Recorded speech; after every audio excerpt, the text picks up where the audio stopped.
तो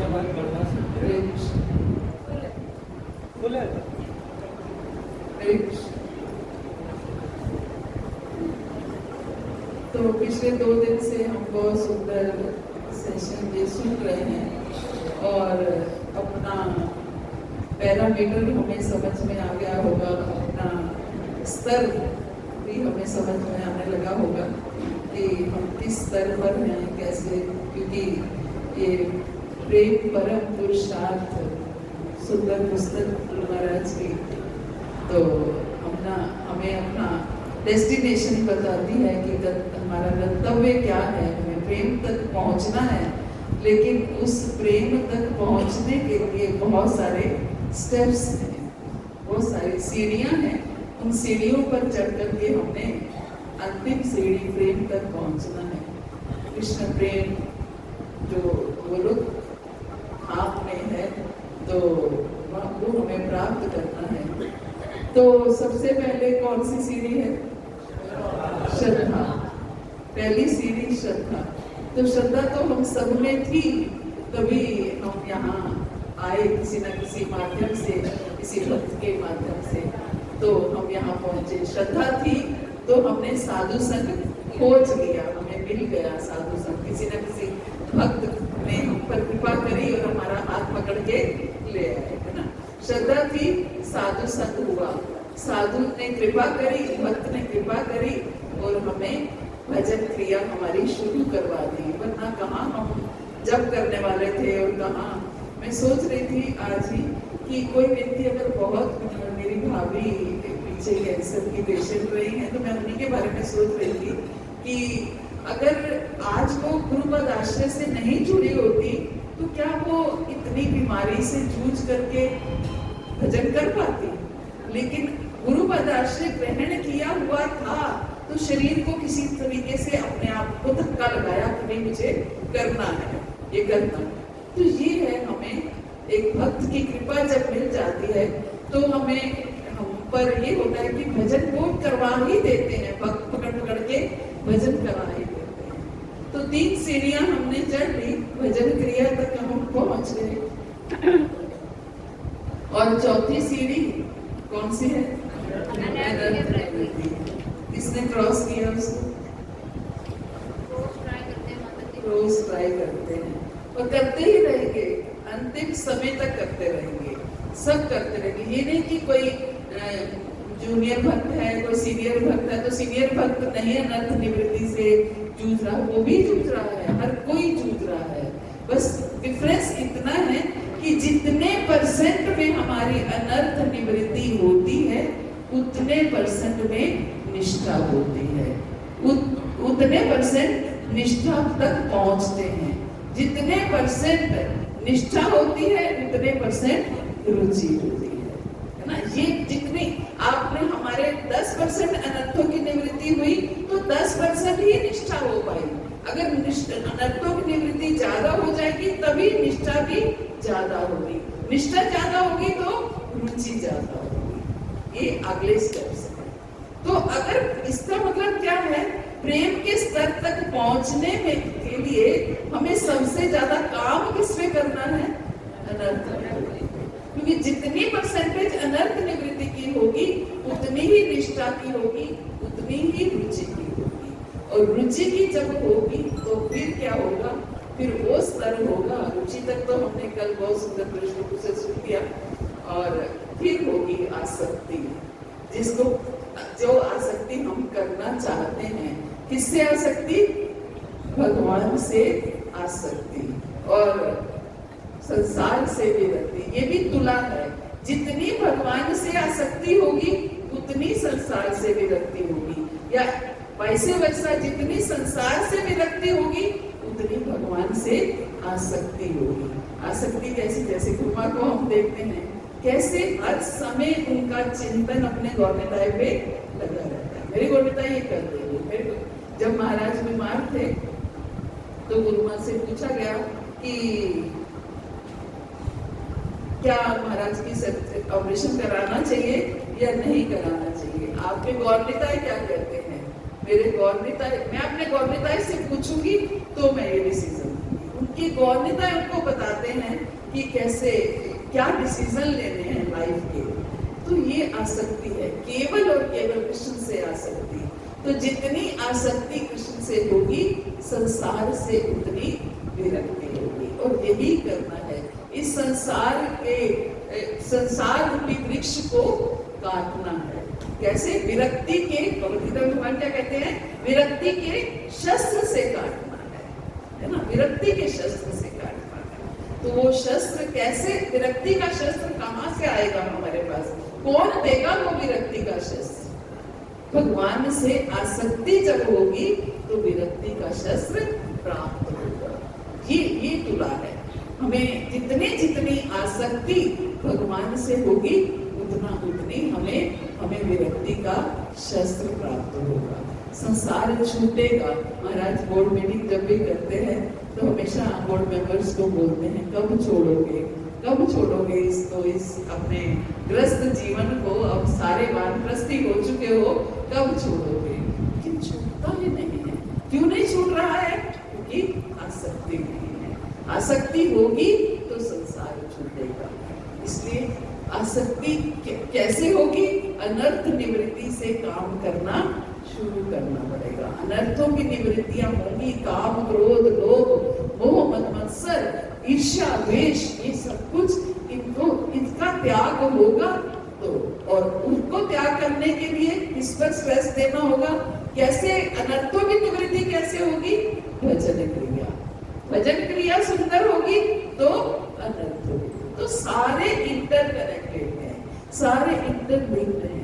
भजन पे स्ट्रेस देना, प्रभु रोज सुबह हमें पूरा आधा घंटा समझाते हैं कैसे हमें भजन सुंदर करना है। माला तो हर कोई कर रहा है, 16 माला हर कोई कर रहा है, कोई बहुत बड़ी बात नहीं है। ये बहुत बड़ी बात है। जब नए आते हैं तो 16 माला करो, बस ये कहा जाता है, बस 16 माला कर लो, जैसे तैसे सुबह से लेकर रात तक कर लो।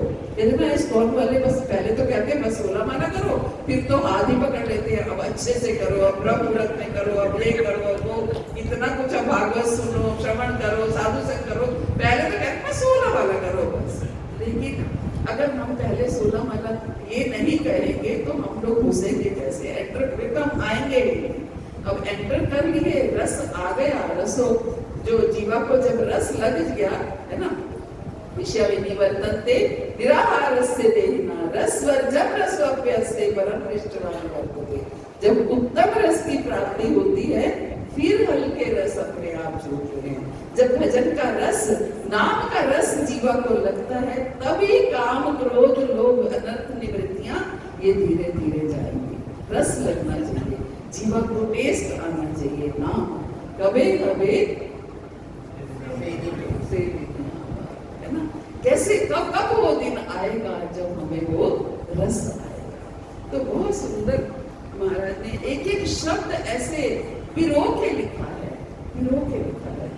बस ऐसे लगता है कि ये कब हमारे ऊपर लागू होगा।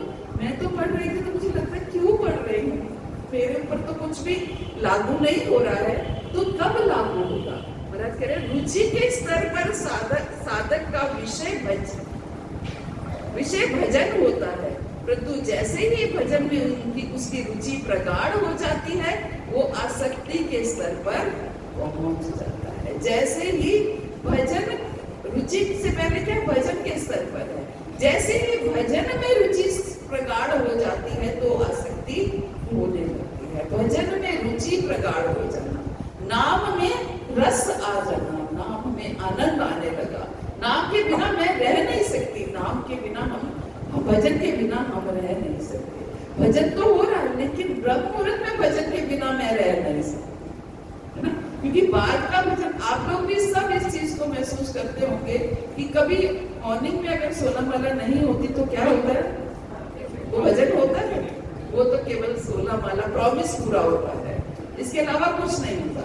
अगर मॉर्निंग में हो जाती है तो वो भजन होता है। लोग कहते हैं माता जी भजन क्या होता है, भजन का क्या मतलब होता है? भजन का यही मतलब होता है, जब आप उस मॉर्निंग में जब करते हैं तो जो वो आनंद आ रहा है, जो वो रस आ रहा है, वो भजन का आनंद है, वो भजन हो रहा है। लेकिन वही माला, वही नाम जब हो रहा है, बाद में हो रहा है, तो वो प्रॉमिस पूरा हो रहा है सिर्फ कि माँ गुरु महाराज को प्रॉमिस किया है 16 माला करनी है, बस वो कर रहे हैं। भजन का रस लेना है तो सुबह ब्रह्म मुहूर्त में भजन का रस लेना है। तो जब रुचि जो है वो धीरे धीरे, जब रुचि हमारी, क्या कह रहे हैं, रुचि के स्तर पर साधक का विषय भजन होता है, परंतु जैसे ही भजन में रुचि प्रगाढ़ होती है तो आसक्ति के स्तर पर, और वे आसक्ति के स्तर पर पहुंच जाता है और उसका विषय श्री कृष्ण हो जाते हैं। आसक्ति के स्तर पर विषय क्या होता है, कृष्ण हो जाते हैं। केवल कृष्ण से आसक्ति, केवल कृष्ण से प्रेम, कृष्ण मेरे हैं, मैं कृष्ण को हूँ और मुझे जो करना है वो भगवान की प्रसन्नता के लिए करना है। फिर अपना स्व सुख का त्याग हो जाता है, कृष्ण सुख को का जो है उदय हो जाता है। जो करना है वो कृष्ण सुख के लिए करना है, स्व सुख छूट जाता है। तभी तो ब्रह्म मुहूर्त में जग पड़ते हैं। कौन सुबह की नींद छोड़ना चाहता है, लेकिन ब्रह्म मुहूर्त में किसलिए जगते हैं, मुझे भी आनंद मिलेगा, मेरे कृष्ण को भी आनंद मिलेगा, है ना। तो जब साधक को रस आता है तो इसका मतलब क्या है, साध्य को भी रस आता है। ये एक हम सोचे ना, हमें कैसे पता चलेगा कि भगवान को भी आनंद आ रहा है।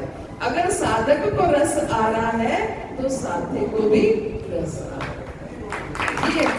अगर हमें आनंद आ रहा है तो उन्हें भी आनंद आ रहा है, क्योंकि वही तो हमें रस प्रदान कर रहे हैं। रसो वैसा, कृष्ण क्या है, रस प्रदान करने वाले हैं। अगर मुझे भजन में आनंद आ रहा है तो वो रस कहाँ से आ रहा है, कहाँ से उत्पन्न हो रहा है, वो मुझे रस दे रहे हैं। इसका मतलब जब मुझे रस आ रहा है तो भगवान को भी रस आ रहा है। मेरा भजन, मेरा नाम जप, मेरा साधन जो मैं कर रही हूँ वो करने से भगवान को भी रस आ रहा है। आगे कहते हैं महाराज कि जैसे किसी लता में कली का गुच्छा उत्पन्न होने पर यह निश्चित होता है कि शीघ्र ही हम उस लता में पुष्प एवं फल लगने वाले हैं, उसी प्रकार आसक्ति के स्तर पर पहुंचने पर पता चलता है कि साधक में शीघ्र ही भाव रूपी पुष्प एवं प्रेम रूपी फल आविर्भाव होंगे। जैसे ही आसक्ति के स्तर पर भक्त पहुंचता है तो ऐसा होता है कि जैसे पहले आसक्ति क्या है, एक कली है। जैसे एक पौधे में पहले क्या आती है, एक कली है, फिर फूल खिलता है। तो जैसे हल्की हल्की बर्ड्स आनी शुरू होती हैं तो लगता है अब आसक्ति का स्तर है, वो आसक्ति का स्तर है। जब वो फूल खिलता है, थोड़ा सा बर्ड फूलती है, पहले बर्ड आती है फिर वो बर्ड फूलती है, वो भाव का स्तर है। और फिर वो जब वो फूल बन जाती है तो वो प्रेम का स्तर है ना। पहले वो एक बर्ड की तरह है, जैसे आप गुलाब का फूल अगर हम ले लें, एक पहले बर्ड है, फिर थोड़ा थोड़ा खुलता है, फिर पूरा खिला हुआ फूल हो जाता है। ऐसे आसक्ति क्या है, एक बर्ड है, पौधे में बर्ड आ गई तो आसक्ति होनी शुरू हो गई, बर्ड खुली तो भाव हुआ, फिर वो पूरा फूल बनी तो प्रेम। तो इस तरीके से अब हमें पता कैसे चलेगा कि हमारा स्तर आसक्ति का है या नहीं है। वो तो हमें पता है कि हमारा स्तर क्या है, लेकिन महाराज ने बहुत सुंदर इसके लिए हमें एग्जाम वो दिए हुए हैं, पॉइंट्स दिए हुए हैं कि आसक्ति के स्तर पर क्या होता है। जब हमें आसक्ति होती है भगवान से तो उस समय होता क्या है। एक आसक्त भक्त के लक्षणों का वर्णन किया है महाराज ने माधुर्य कादंबरी में से, कि बहुत सुंदर वर्णन किया है कि श्री कृष्ण में आसक्त भक्त भगवान के भक्तों को देखकर बड़ा प्रफुल्लित होता है। सबसे पहला लक्षण है कि जब भगवान में आसक्ति होती है तो भगवान के भक्तों को देखकर प्रसन्नता होती है, परम हर्ष होता है, प्रफुल्लित होते हैं कि ये मेरे अपने हैं, ये मेरे हैं, है ना। जैसे ये रिट्रीट क्यों रखी गई है कि सारे भक्त एक साथ मिलकर के भजन करें। घर में हर कोई भजन कर ही रहा है, लेकिन सारे एक साथ मिले, एक दूसरे से बातचीत करें, एक दूसरे को जाने तो प्रसन्नता हो। ये नहीं कि एक भक्त को जा रहा है तो हम कट्टी काट करके निकल जाए, ये इसका मतलब अभी भगवान से 0% आ सकती है।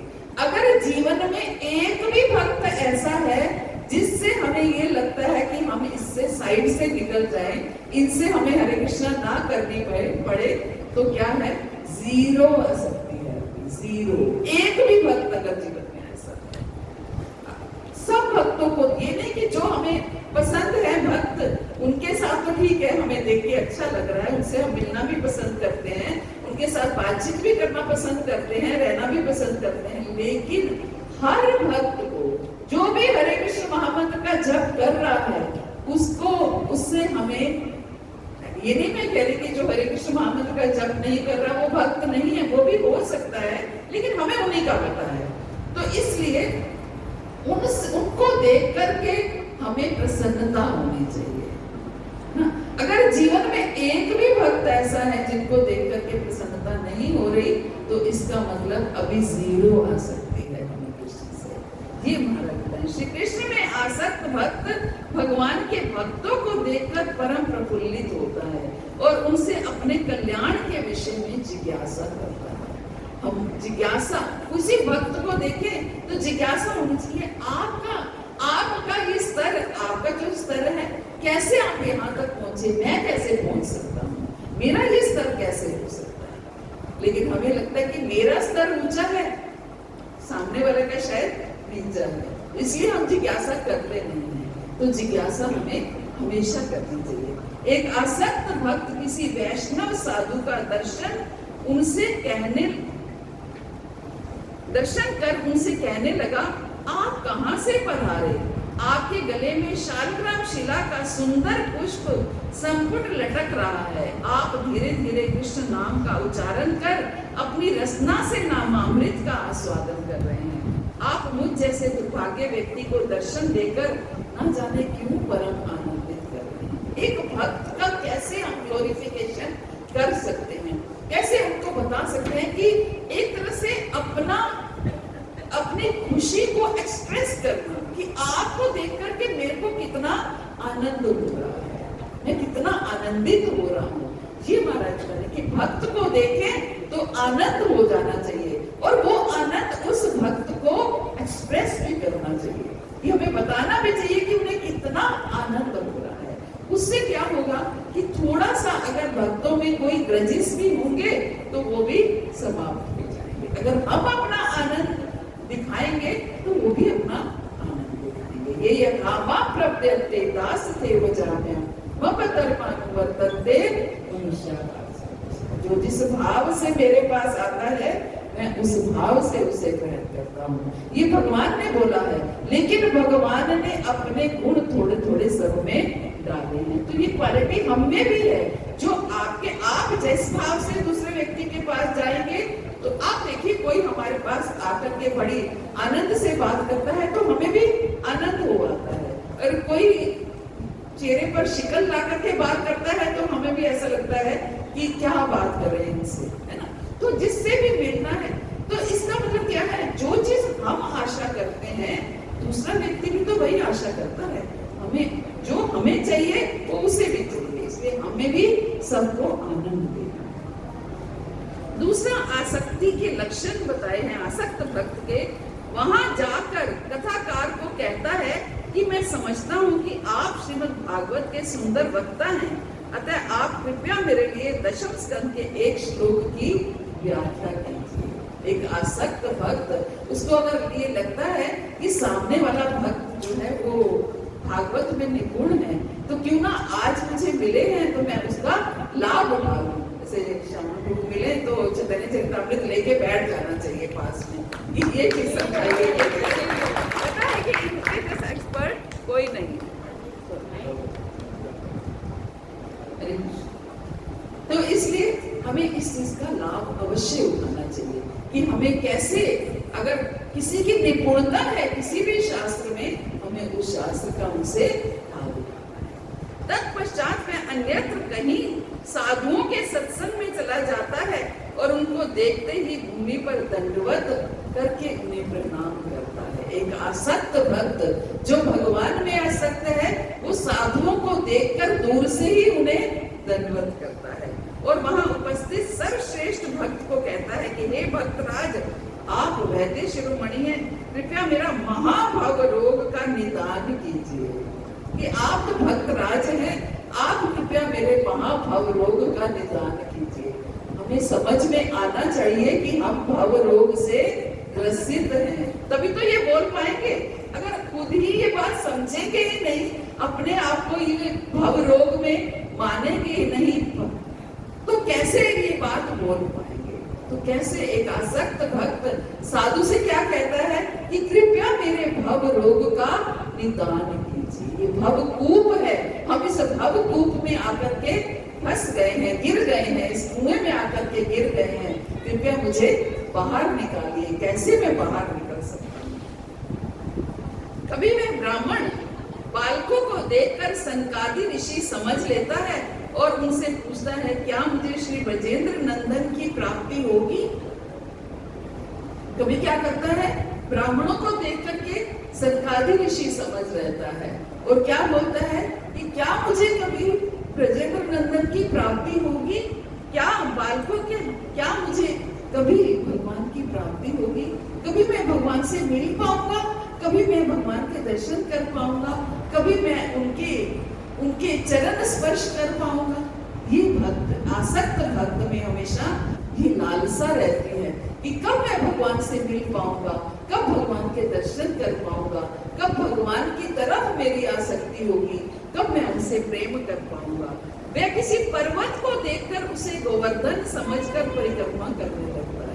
महाप्रभु क्या करते थे, है ना, पर्वत को देखकर ही परिक्रमा करने लगे, गोवर्धन समझ करके, पर ये गोवर्धन है ना। तभी हम मायपुर धाम जाते हैं तो वहां पर वो सरस्वती गोस्वामी महाराज की जहाँ समाधि है, वहां पर राधा कुंड और गोवर्धन पर्वत ये सब बना रखा है, ताकि जो भक्त यहाँ नहीं आ सकते और आसक्त भक्त हैं तो कम से कम उनको देख करके उन्हें गोवर्धन पर्वत की याद आ जाए। तो आसक्त भक्त गोवर्धन पर्वत को देख करके परिक्रमा करने लगता है और किसी नदी को देखकर यमुना समझ करके स्नान करने लगता है। हम क्या करते हैं, रियल गोवर्धन पर्वत को देखकर भी हमें वो आसक्ति नहीं आती, वो देखकर भी ये हमें नहीं लगता कि ये स्वयं भगवान है। भगवान ने बोला है तो मैं स्वयं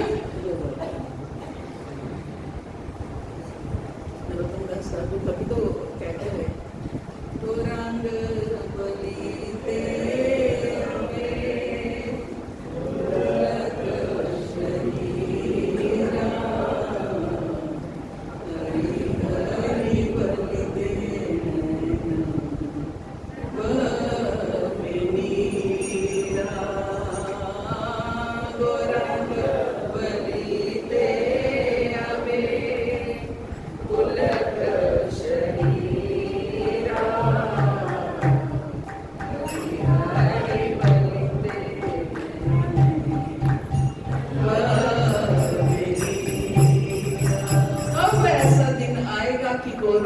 बोलते ही मेरे रोम रोम पुलकित हो जाएगा, रोमांचित हो जाएगा, आंखों से अश्रु बहने लगेंगे।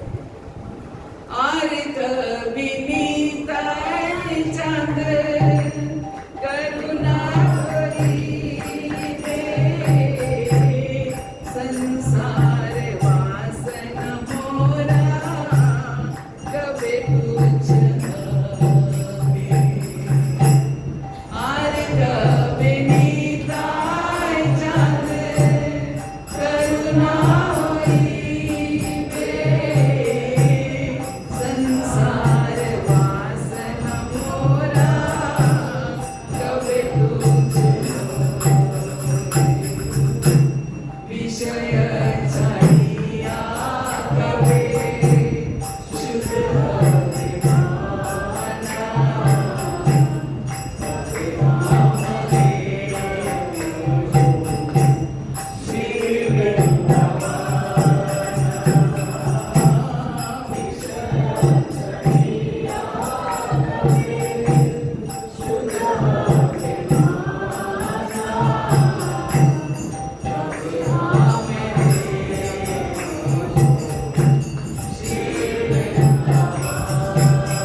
में जा करके भगवान कर ऐसे मैं रोमांचित हो जाऊं, जा करके मेरा रोम रोम पुलकित हो जाए, मैं हर जगह कृष्ण को देख पाऊं। तो ये प्रार्थना, ये हृदय में अगर आएगा तो प्रार्थना भी निकलेगी। कहते हैं प्रार्थना में बहुत बल होता है, तो लेकिन प्रार्थना तो मुख में तब आएगी जो पहले हृदय में आएगी। तो हृदय में आएगा कि ऐसा कब होगा कि कब मैं रोमांचित होऊंगा भगवान को देखकर, कब मेरा आंखों में अश्रु आएंगे, कब मेरा रोम रोम पुलकित होगा।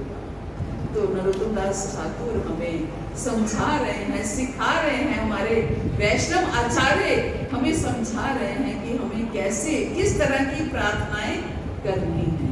लेकिन वो प्रार्थनाएं हमसे क्योंकि हृदय में नहीं है इसलिए मुख पे नहीं। आगे कहते हैं कि कभी वो प्रेमाविष्ट होकर वन वन घूमता हुआ किसी कृष्ण सार मृग को देखकर कहता है कि मृग मेरी और 2-4 कदम चलता है तो मैं समझूंगा कि मुझ पर कृष्ण की कृपा है। अपने आप को अपना ही टेस्ट लेता रहता है कि कहीं मुझे आसक्ति है कृष्ण से या नहीं है। अच्छा वो मृग है ना, अगर वो मेरी तरफ आया तो इसका मतलब मुझे आसक्ति है, अगर दूर चला गया तो इसका मतलब मुझे आसक्ति नहीं है। अपना टेस्ट एक भक्त जो है वो खुद लेता रहता है कि मुझे आसक्ति है भगवान से या नहीं है, क्योंकि उसे विश्वास नहीं, एक आसक्त भक्त को ये विश्वास नहीं होता कि उसे भगवान से आसक्ति है ना। तो इसलिए वो अपनी टेस्टिंग करता रहता है। कभी कभी घर में या किसी स्थान पर बैठकर जड़ की भांति विचार विमग्न चिंता मग्न हो जाता है कि वो किस प्रकार कृष्ण को प्राप्त करेगा। चिंता मग्न हो जाता है। चिंता किस चीज की चिंता? चिंता किस चीज की है? किस तरीके कब वो कृष्ण का होगा, किस प्रकार वो कृष्ण को प्राप्त करेगा। हमें किस चीज की चिंता है? किसी को है चिंता कि कब कृष्ण को प्राप्त करेंगे? ये चिंता है, रियल चिंताएं हैं ये। हम आर्टिफिशियल चिंताएं ले ले, टेम्परेरी चिंताएं ले लेके घूमते हैं। कब बेटे की शादी होगी, कब बड़ा घर बनेगा, कब ये होगा, कब वो होगा, ये चिंताएं हैं हमारी, है ना। लेकिन रियल चिंता क्या है? क्या इस जीवन में कृष्ण की प्राप्ति होगी या नहीं होगी? ये रियल चिंता है। हमारे आचार्य हमें सिखा रहे हैं कि रियल चिंता करो, चिंता मग्न हो जाओ कि क्या कृष्ण की प्राप्ति होगी या नहीं। और इस प्रकार वो संसार से पूर्ण विमुख होकर जड़ व्यक्ति जैसा व्यवहार करता है। संसार से पूरी तरह से विमुख होकर के फिर वो जड़ है, क्योंकि अगर चिंता नहीं होगी तो संसार अच्छा लगता रहेगा। संसार में ही हम घुले मिले रहेंगे। यहाँ का जब जिसको पूरी सुख सुविधाएं हैं, सब कुछ है, धन धान्य से भरपूर है, अच्छी संतान है, सब कुछ है, तो उसे तो अच्छा लगेगा। संसार क्यों छोड़ना है? स्वस्थ शरीर भी है, धन धान्य की कमी नहीं है, संतान आज्ञा पालन करने वाली है, तो ठीक है, संसार अच्छा लगता है। लेकिन ये जब तक समझ नहीं आएगी कि ये हमेशा रहने वाला नहीं है ना, ये सदा रहने वाला नहीं है। जो सदा रहने वाले हैं वो केवल कृष्ण हैं। तो हमें कृष्ण चिंता क्या करनी है? कब कृष्ण की प्राप्ति होगी, कब हम कृष्ण को प्राप्त करेंगे। तो ये आसक्ति का हमारा मापदंड है कि हम आसक्त भक्त हैं या नहीं। जब आसक्ति अपने परिपक्व हो जाती है तो फिर क्या होता है? भाव में परिवर्तित है ना, फिर भाव में परिवर्तित हो जाती है। आसक्ति परिपक्व होती है तो भाव में परिवर्तित होती है। भाव का दूसरा नाम है रति। रति भगवान से हमें रति हो जाए। भगवान के बिना हम रह ना पाए, उनके नाम के बिना, उनकी सेवा के बिना हम रह ना पाए। पूजा पूजा से रहे, सुना सुना रहे कि जब तक भगवान का नाम नहीं लिया तो कुछ अच्छा नहीं लग रहा, जब तक सेवा कोई नहीं की तो कुछ अच्छा नहीं लग रहा। और सच बताऊं, बिना सेवा के नाम में भी रस नहीं आएगा। सेवा कोई अंगीकार करेंगे तो नाम भी अच्छा लगने लगेगा, नाम में भी रस आने लगेगा। तो ये सेवा और नाम, इन दोनों को पकड़ के रखना है, किसी भी तरीके से इन दोनों को पकड़ के, किसी भी तरह की सेवा, कैसी भी सेवा, भक्तों की सेवा, भक्तों के जूते भी उठाने को मिल जाए तो वो भी बहुत बड़ा भाग्य है। हम गुरुद्वारे में जाते हैं, जो लोग तो क्या देखते हैं, जूते भी उठा उठा के वो चूम चूम के लेते हैं, है ना, कि भक्तों के जूते हैं। तो ये इस तरीके से हम भक्तों की किस तरीके से सेवा कर पाए, ये हमें खोजना है। कह रहे हैं, तो महाराज बता रहे हैं कि यही भाव, सत्य, चित्त और आनंद, इन तीन स्वरूप शक्तियों की अंकुरित अवस्था है। ये भक्ति लता का प्रफुल्लित पुष्प है। बाहर प्रकट होने वाले लक्षण साधकों के लिए दुर्लभ है एवं अंतर में उमड़ने वाले भावों की प्रभा तो मोक्ष को भी तुच्छ कर देती है। महाराज क्या बता रहे हैं कि बाहर प्रकट होने वाले लक्षण साधकों के लिए दुर्लभ है। हम सब क्या है, साधक हैं। हमारे लिए ये बड़ा मुश्किल है कि हमारे आंखों से बह रहे हैं आंसू और रोमांचित हो रहे हैं, हाथ पैर टेढ़े हो रहे हैं, पसीना आ रहा है, ये हमारे लिए बहुत कठिन है। लेकिन अंतर में उमड़ने वाले भावों की प्रभा तो मोक्ष को भी तुच्छ बना देती है। लेकिन अंतर में क्या होना चाहिए कि मोक्ष भी लगे कि मोक्ष भी तुच्छ है, मुझे तो केवल कृष्ण से प्रेम करना है, मुझे तो केवल कृष्ण से सेवा करनी है, भले ही मैं नर्क में जाके करूं, मुझे सेवा प्राप्त होनी चाहिए। कृष्ण को मैं कृष्ण की सेवा कर पाऊं कि कैसे सर्व कर पाऊं। कोई नर्क स्वर्ग सब एक जैसे हैं अगर कृष्ण की सेवा प्राप्त हो जाए। सोचिए, जो यमराज जी हैं वो क्या है, कृष्ण के भक्त हैं, सेवक हैं। कौन उनको पसंद करता है, कोई पसंद नहीं करता है, लेकिन कृष्ण की सेवा कर रहे हैं। तो कोई भी सेवा मिले, जो जाए जैसे भी हो, चाहे कोई दूसरा व्यक्ति मुझे पसंद करे या ना करे, लेकिन मैं कृष्ण की सेवा में हूँ, मुझे कृष्ण ने ये सेवा दी है। तो इस तरीके से भाव क्या, बाहर प्रकट बाहरी लक्षण भले ही प्रकट हो या ना हो, लेकिन अंदर से मोक्ष भी तुच्छ होने लगे। क्यों ये बात क्यों कही, क्यों बोली महाराज ने ये बात क्यों लिखी है कि अब अंदर से मोक्ष भी तुच्छ लगने लगे? क्योंकि मोक्ष में केवल स्व सुख है और सेवा में पर सुख है। सेवा में क्या है, पर सुख है। मोक्ष में क्या है कि ठीक है, मुझे बार बार जन्म ना लेना पड़े, मुझे बार बार इन कष्टों को, इस भौतिक जगत के कष्टों को ना झेलना पड़े, तो मैं तो बस मोक्ष प्राप्त हो जाए या मुक्ति प्राप्त हो जाए, भगवान में समा जाऊं, एक गिले हड्डी की तरह ऐसे पड़ा रहूं, बस ठीक है, मुझे कुछ नहीं करना है।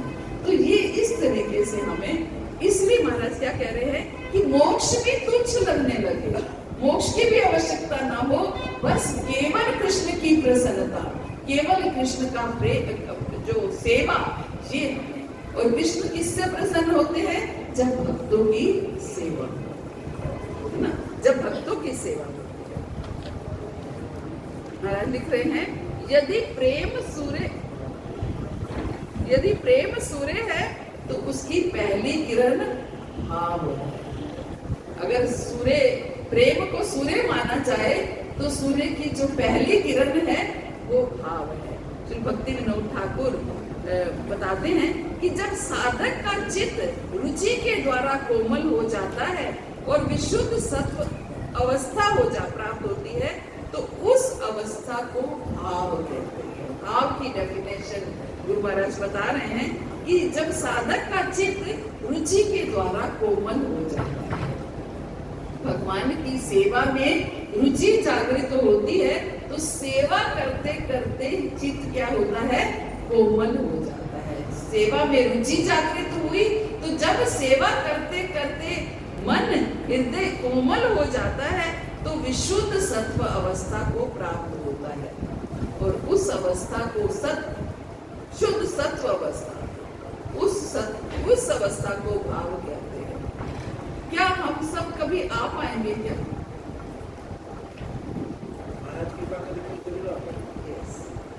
गुरु की कृपा से अवश्य आ पाएंगे। हमें ये कभी नहीं सोचना है कि हम तो इस लेवल तक पहुंच ही नहीं सकते। क्यों नहीं पहुंच सकते? गुरु कृपा करेंगे तो अवश्य पहुंच सकते हैं। जब वो हमें प्रेम तक ले जा सकते हैं तो भाव तो उत्पन्न करने वाले वही हैं। तो गुरु की कृपा होगी तो हम अवश्य भाव के स्तर पर पहुंच सकते हैं। और भाव भक्ति के 2 गुण बताए गए हैं। मोक्ष लघुता कृत, पहला गुण क्या है? मोक्ष लघुता कृत, और दूसरा गुण है सुदुर्लभा। मोक्ष लघुता कृत, मोक्ष लघुता कृत मीन्स मोक्ष लघु लगने लगे, मोक्ष की भी इच्छा ना हो। ये भाव की स्टेज है जहां मोक्ष की भी इच्छा समाप्त हो जाती है, केवल पर सुख की इच्छा रह जाती है। केवल भक्तों का सुख, गुरु का सुख, गुरु का आनंद। गुरु का आनंद किसमें है? महाराज हमेशा क्या कहते हैं? Love, trust and cooperation. गुरु का आनंद किसमें है? कि भक्तों की सेवा करो, भक्तों की सेवा करो। बस इसी तरीके से आपस में यूनाइट होकर रहो और आपस में प्रेम करो, एक दूसरे की सेवा करो। ये गुरु की इच्छा है। तो गुरु को प्रसन्न करना है, भगवान को प्रसन्न करने के लिए गुरु को प्रसन्न करना पड़ेगा। गुरु को प्रसन्न करने के लिए भक्तों को, ये हिदायत है कि हमें इस तरीके से अगर हम भक्तों को प्रसन्न कर सकते हैं, भक्त सारे प्रसन्न हैं, तो गुरु प्रसन्न है। हम देखते हैं। और सुदुर्लभा, भाव क्या है? भाव का दूसरा गुण क्या है? सुदुर्लभा। ये बहुत दुर्लभ है, दुर्लभ है। असंभव नहीं बोला है ना, दुर्लभ बोला है, असंभव नहीं है, लेकिन दुर्लभ तो है ही। इतनी बड़ी चीज प्राप्त होनी है तो दुर्लभ तो भाव के स्तर पर जो भक्त रहे हैं वो कैसे भगवान को कैसे प्राप्त कर लेते हैं? कुछ भी चाहिए नहीं। विदुरानी क्या था? भगवान को छिलके खिला रही है और केले को जो गिरी है उसको फेंक दिया। इतना भाव है कि समझ में ही नहीं आ रहा कि क्या खिलाना है। भाव में इतनी दूरी है ना। शबरी मैया क्या है? कोई विचार नहीं, कोई आचार विचार भी नहीं कि जूठा बेर कैसे खाऊं, कैसे खिलाऊं, जूठा बेर कैसे खिलाऊं, कोई विचार नहीं। भगवान कहते हैं कि जब दुर्योधन ने भगवान को बुलाया कि आप मेरे यहाँ प्रसाद के लिए आइए, मैं 56 भोग ले वो, तो भगवान कहते हैं नहीं, मैं वहां जाता हूँ जहाँ भाव होता है या अभाव है या विभाव, या जो है भाव है, अभाव है या प्रभाव है। क्या अर्थ है? भाव है या तो किसी को मेरे प्रति इतना भाव है कि मैं किसी के घर भी जा सकता हूँ, मैं किसी की कुछ भी खा सकता हूँ, इतना उसके मेरे भक्त के अंदर भाव है। और या अभाव है, या तो मेरे पास अभाव हो कि मेरे पास खाने को ना हो तो मैं किसी के घर खाने को जाऊंगी। और या फिर प्रभाव हो, प्रभाव मीन्स कोई इतना प्रभावशाली व्यक्ति है कि अगर मोदी जी हमें डिनर पर बुलाएं तो कौन मना करेगा? जाएंगे, सभी जाएंगे, क्योंकि प्रभावशाली व्यक्ति है।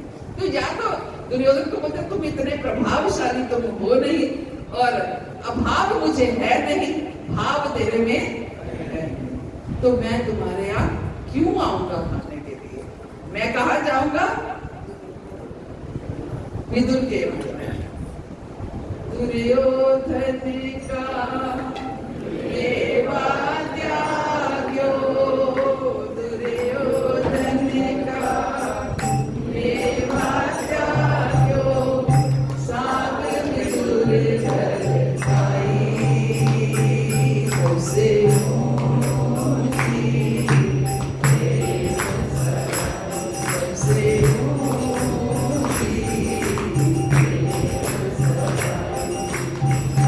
दुर्योधन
ये कैसा था, ये स्वाद था या नहीं था, खट्टा था या मीठा था, कैसा था?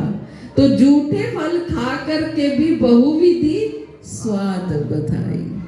झूठे फल शबरी के खाए, झूठे फल शबरी खाए, बहुविधि स्वाद बधाई। सबसे ऊंची प्रेम सगाई, सबसे ऊंची राजसूय यज्ञ युधिष्ठिर कीना, राजसूय राजसूय यज्ञ युधिष्ठिर कीना,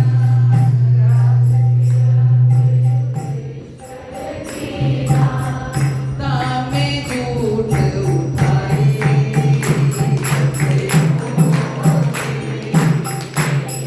भाव के पीछे तो भगवान झूठे पत्थर में तामे झूठ उठाई।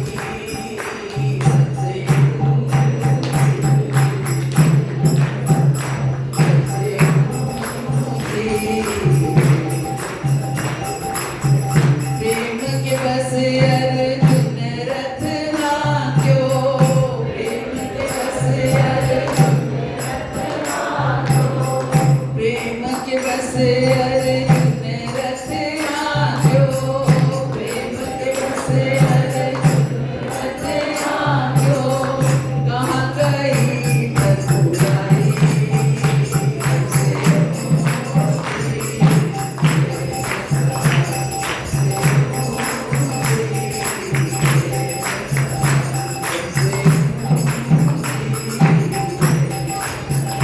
ठकुराई भी कहाँ चली गई कि मैं राजा हूँ, द्वारकाधीश हूँ? कुछ नहीं, केवल केवल भाव। जिसके साथ भाव है उसके साथ कृष्ण है, बस यही है। जिसके पास भाव है उसके पास कृष्ण है। ये गुरु महाराज हमें समझाना चाह रहे हैं। उसके लिए मोक्ष भी लघु है और लेकिन है बहुत दुर्लभ। ये भाव की स्थिति है बहुत दुर्लभ, लेकिन इस बात को भी हमें याद रखना है कि दुर्लभ है लेकिन असंभव नहीं है ना, असंभव नहीं है। एक एक स्टेप करके हम आगे बढ़ सकते हैं। एक एक स्टेप कहाँ से शुरू करना है? हमें श्रद्धा हो गई, भजन साधु संग मिल गया। साधु संग कैसे करना है? साधु संग क्या है? हम भक्त मिले, साधु संग हो गया? नहीं। साधु संग का अर्थ है कि हमें भक्तों से कुछ ग्रहण करना है, ये साधु संग है। हमें इतने अच्छे रिसिपिएंट होने चाहिए कि हमें हर भक्त में कोई ना कोई गुण दिखाई दे और वो गुण मैं ग्रहण करूं, ये साधु संग है।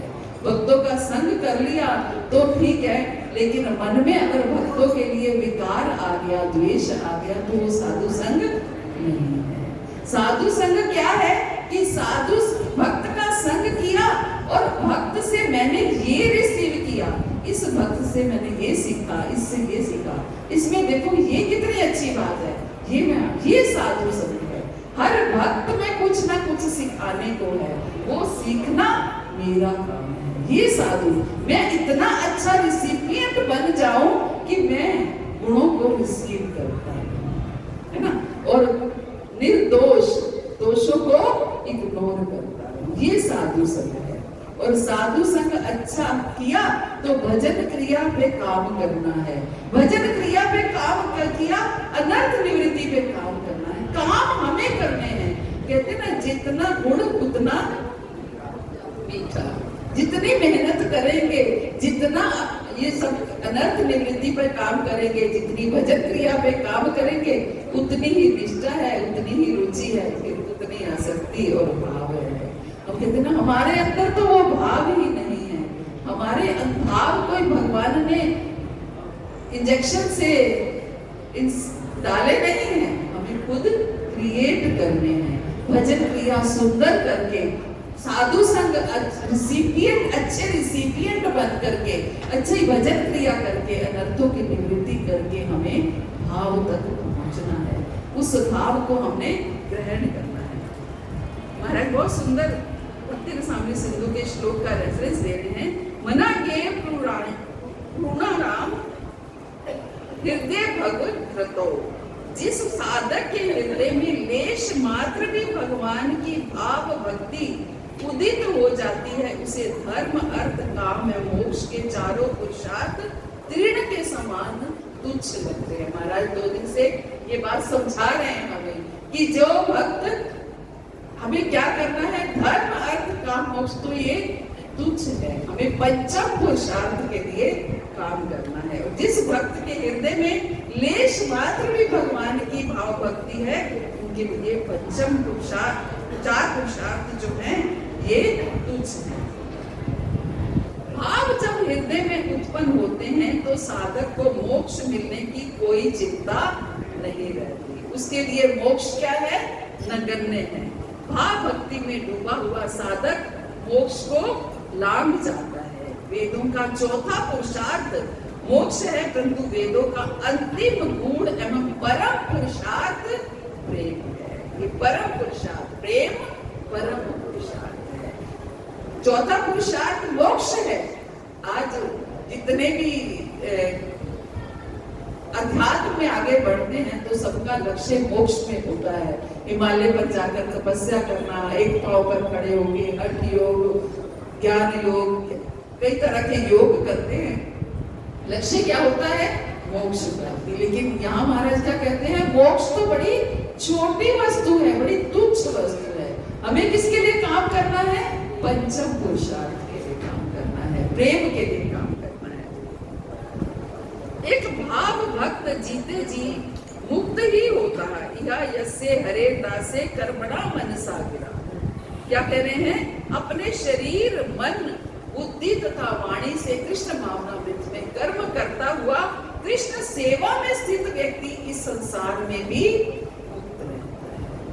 जो व्यक्ति इस संसार में रहकर कृष्ण सेवा में लगा हुआ है, वो इस संसार में रहकर भी मुक्त है।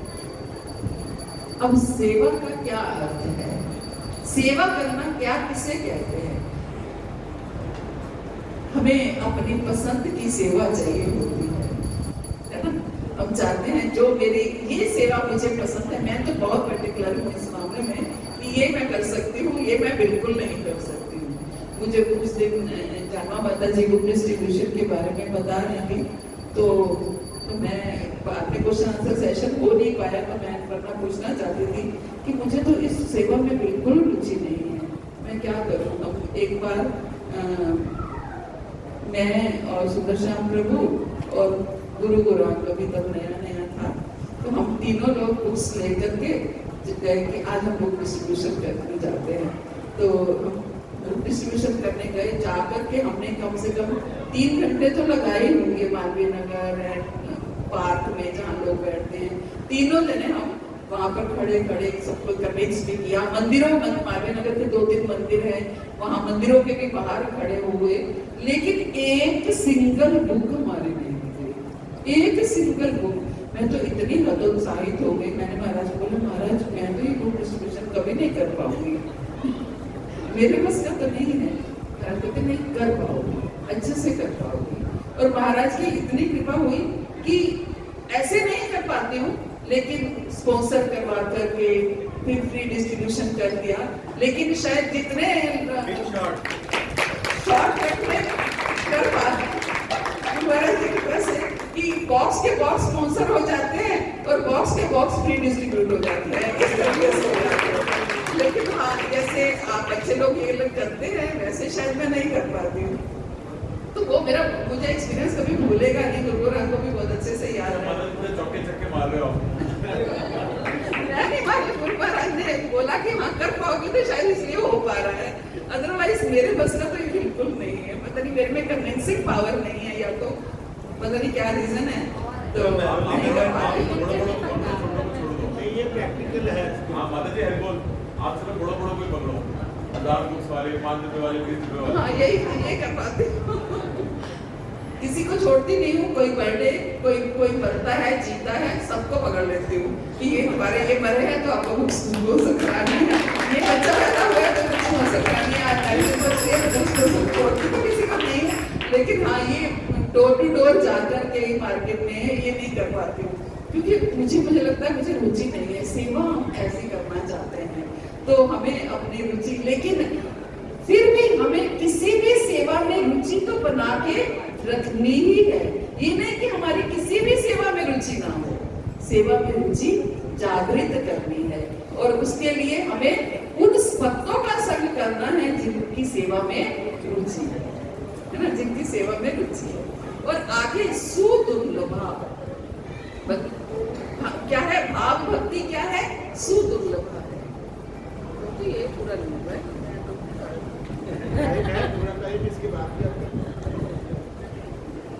भाव भक्ति बहुत ही दुर्लभ वस्तु है। ये साधक को सहज प्राप्त नहीं होती है, आसानी से प्राप्त नहीं होती है।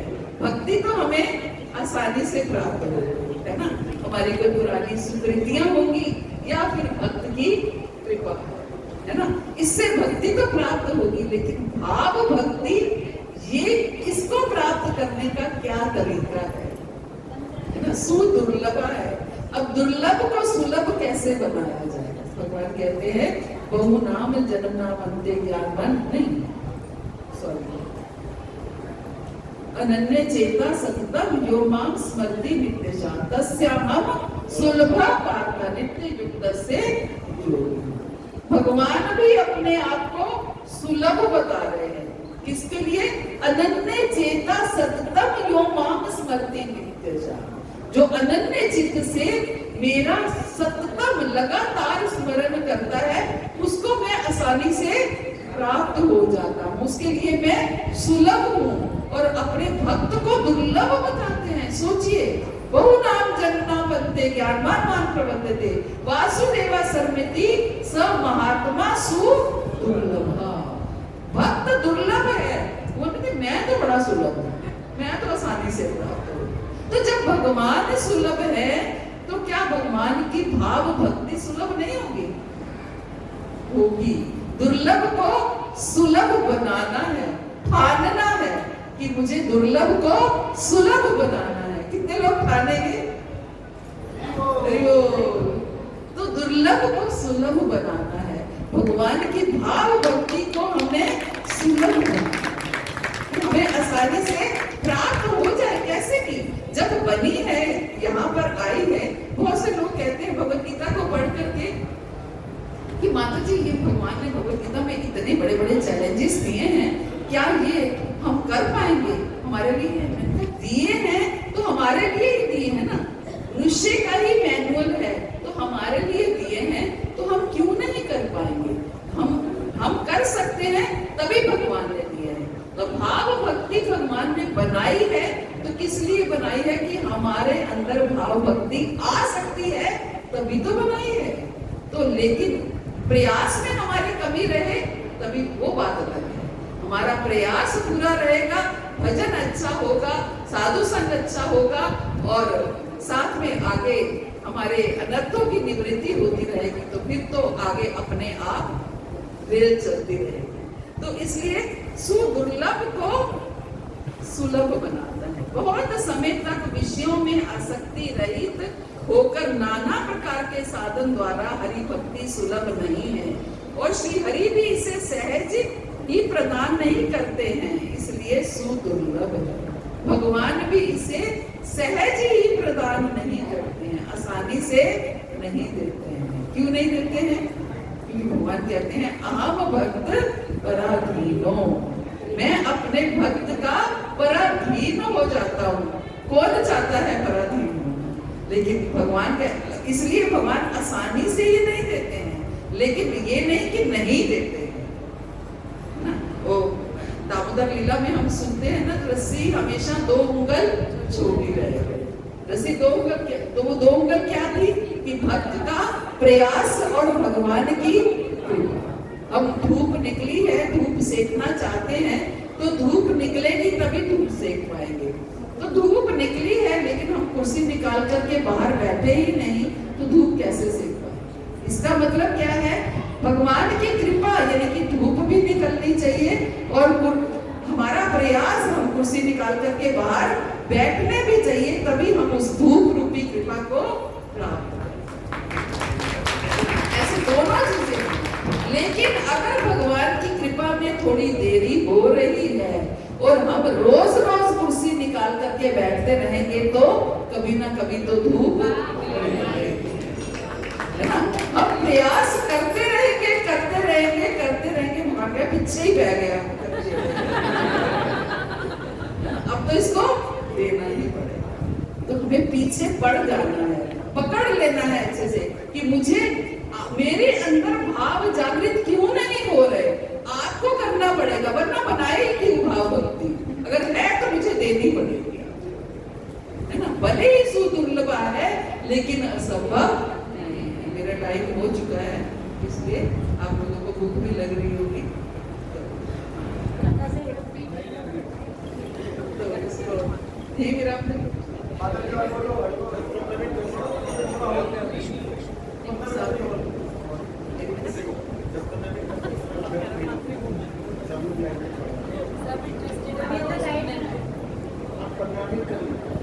तो आगे महाराज जागृति भक्त को बता रहे हैं, है ना।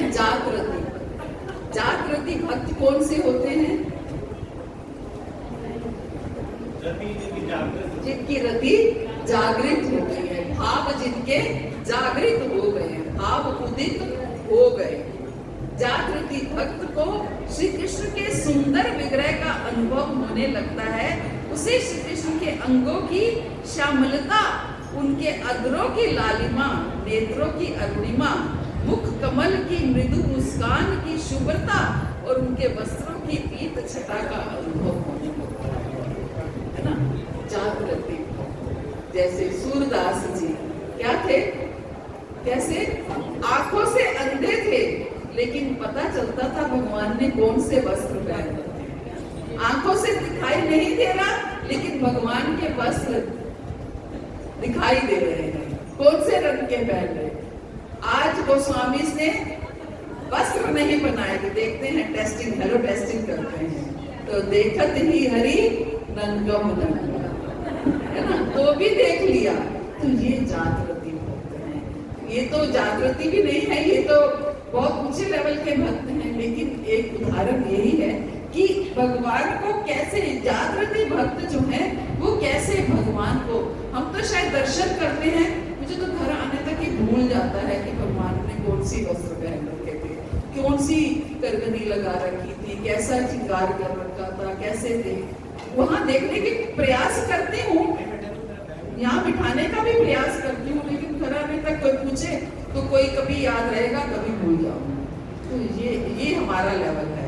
तो इसलिए ये हमें इस तरीके से भगवान के दर्शन करने हैं। उसका कंठ श्री कृष्ण कीर्तन के करते ही अवरुद्ध होता है। जागृति भक्त का कंठ क्या है? कीर्तन करते ही अवरुद्ध होता है। कल गुरु महाराज ने कितनी बार बीच में हरे कृष्णा बुलवाया, क्योंकि कंठ अवरुद्ध हो रहा था, बोला नहीं जा रहा था, है ना। तो ऐसे भक्तों के, गुरुजनों के, हमारे आचार्यों के ऐसे भाव है, तो उनका कंठ अवरुद्ध होते हैं, कथा कर नहीं पाते हैं, बस ऐसे चलती है। एक वीडियो शायद सब लोगों ने देखी होगी, बहुत पहले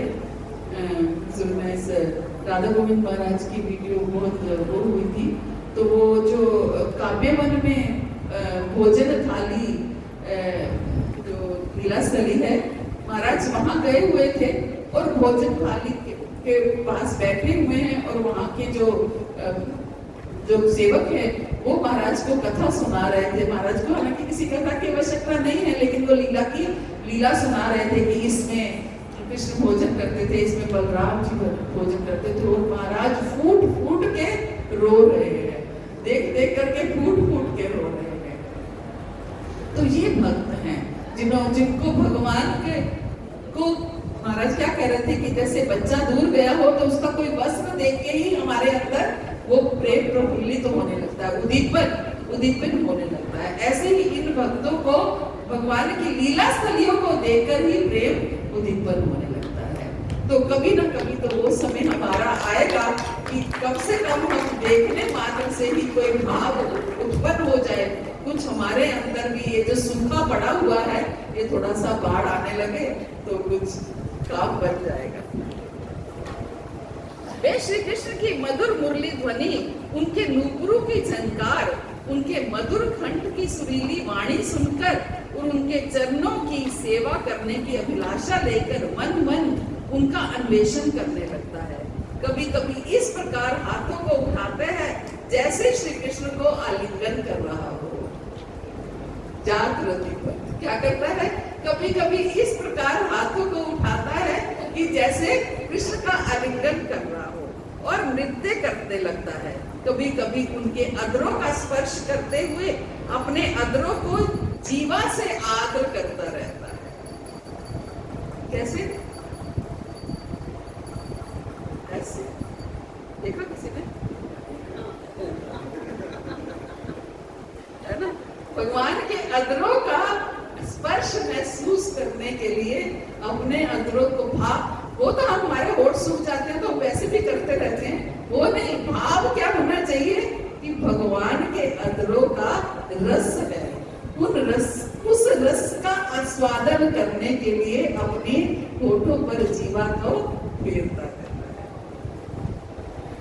कभी उनसे विरह अनुभव कर क्रंदन करने लगता है। भगवान से विरह अनुभव करके क्रंदन करने लगता है। हम क्रंदन कब करते हैं? जब कभी कोई बहुत दुख होता है, तब भले ही हम भगवान के आगे ही क्रंदन करते हो, लेकिन बहुत कष्ट, शरीर कष्ट में है, परिवार में कोई कष्ट है, तो हम क्रंदन करते हैं। लेकिन क्रंदन किसमें करना है? विरह में क्रंदन करना है। कब मिलूंगी, कब कब कब आपसे मिलन होगा। आजा आजा रे कनाई तेरी याद आई, आजा आजा रे कनाई तेरी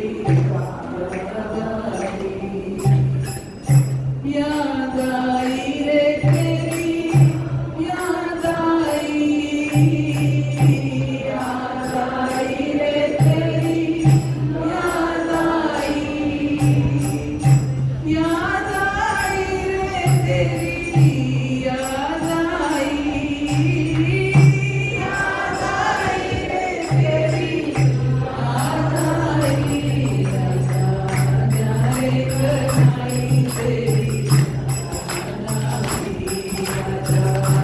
रे कनाई तेरी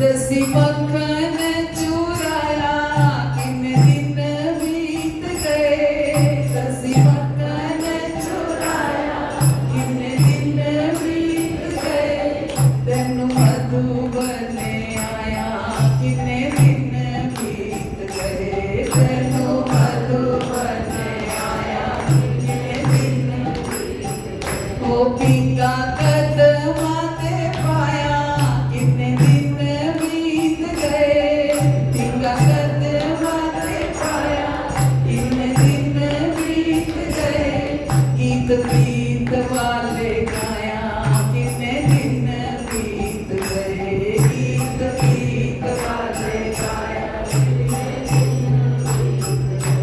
तुलसी राधा नु मनाया किन दिन बीत गए, तुलसी राधा नु मनाया किन दिन बीत गए, ओ रंग होली दे उड़ाया किन दिन बीत गए, रंग होली दे उड़ाया ओ आजा दुनिया दे चंदा बसे आप लाऊंगी, पुरानी आमी कलाई तेरी याद आऊंगी, आजा दुनिया दे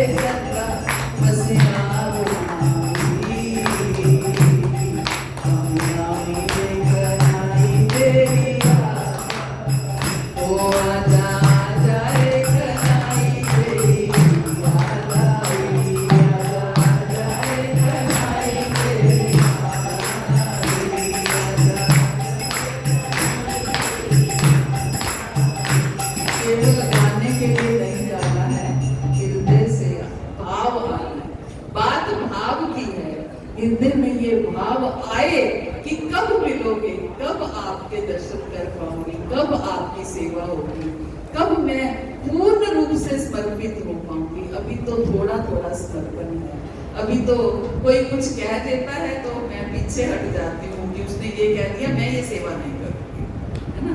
तो इसलिए कब मैं इतनी समर्पित हो जाऊंगी कि कोई कुछ भी कहे, मुझे तो ये सेवा करनी। हरे कृष्णा। श्री प्रभुपाद की जय। तो बोलती जाऊंगी माता जी की जय। तो आपका कोटि कोटि धन्यवाद है। किसी का कोई प्रश्न है प्रसाद पाएंगे। हरे कृष्ण।